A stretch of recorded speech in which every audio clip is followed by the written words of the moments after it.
বলো আগে বলো তুমি। হ্যালো ফ্রেন্ডস, তো আমরা আসছি হরিরামপুর থানার। স্যার আপনার পদটা কী sir? Sub inspector. Sub inspector, মানে এসআই না স্যার? হ্যাঁ, সামান্য পুলিশ কর্মচারী বলো না। না স্যার, এরকম বলতে গেলে হয়।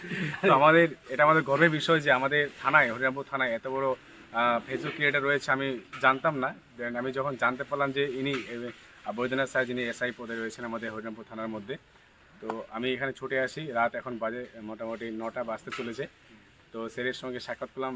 স্যার একটা জিনিস মানতে হবে, স্যার আছে মাটির মানুষ। আর আমি এইটুকুই বলবো যে স্যারের মতো, মানে কি বলবো, অনেকে ভয় পায় পুলিশকে দেখে। দেন আপনি আমাকে দেখে বুঝতে পারছেন স্যার আমি কত ক্লোজ রয়েছি। আমি প্রথমত ভাবছিলাম হয়তো স্যার অনেকটা, মানে কি হবে, মানে মানে শক্ত প্রকৃতির হবে, মানে ভয় লাগবে, কিন্তু দেন অরিজিনালি স্যার একদম মাটির মানুষ। স্যার থেকে বিশাল কিছু বলা কিছু না। স্যার আপনি একটু কিছু বলেন আমাদের। আচ্ছা, আমি আর কি বলবো, আমি একজন সাধারণ পুলিশ কর্মচারী। এবার আমার সেরকম কোনো কিছুই নেই। এই রাস্তার মধ্যে যেটা সেফ ড্রাইভ সেভ লাইফ, মানুষকে সতর্ক করার জন্যই ভিডিওগুলো বানাই।